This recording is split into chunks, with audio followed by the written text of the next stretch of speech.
President George W. Bush says that the war is over, but we are still living in wartime.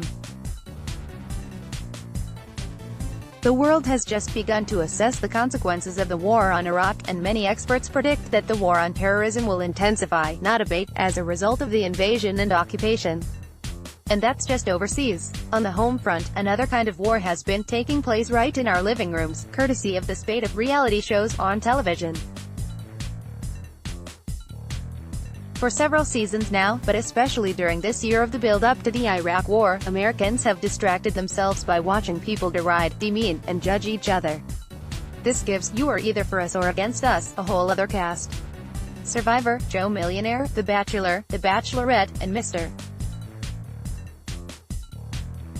Personality of individuals deciding whose company they want to keep, and the more dirt and negativity they can dish out explaining their picks, the better.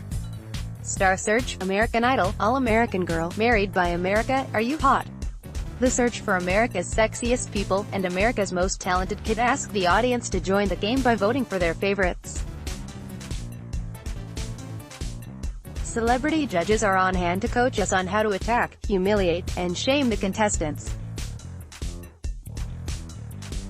Although they claim to be looking for talent and excellence, negative comments get the most response. American entertainment in the 21st century has become a gladiator sport, and millions are tuning in for the chance to give a thumbs up or thumbs down. What does this mean for those trying to live a spiritual life in these times? First, we need to recognize this for what it is, and we've found some readings on this aspect of our cultural landscape. Second, we can balance the societal trend by doing practices of non-judgment. Readings: Deborah Tanner on America's adversarial culture and the argument culture, Stopping America's War of Words. Deborah Tanner contends that our spirits are being corroded by living in an atmosphere of unrelenting contention. The tone of today's reality shows is not surprising in a society where war metaphors pervade our talk and shape our thinking.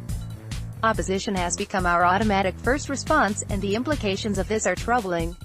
Stephen L.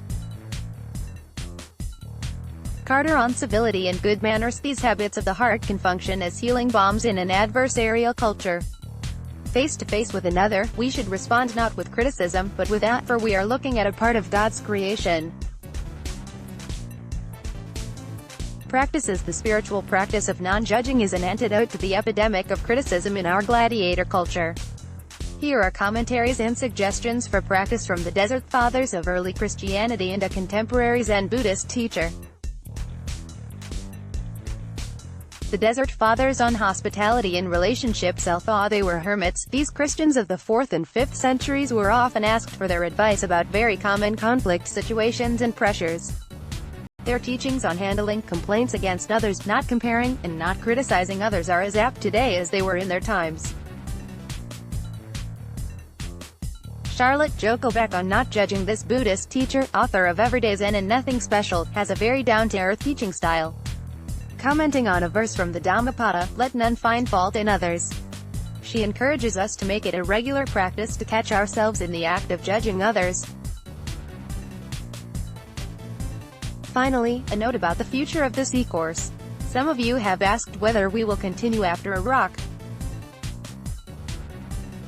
As we said in the beginning, we define wartime very broadly, and so, yes, we intend to continue sending out missives with spiritually literate readings of our times. In some of the future emails, we will meditate upon the separations evident all around us. In others, we will hold up signs of hope and inspiring visions. Although we, like many other people, are tired of talking about conflict and war, the truth is, our world is still characterized by heightened separations. The political and economic conditions, the cultural attitudes, and the atmosphere of distrust, fear, and hate that led to the American invasion and before that, the terrorist attacks, are unchanged.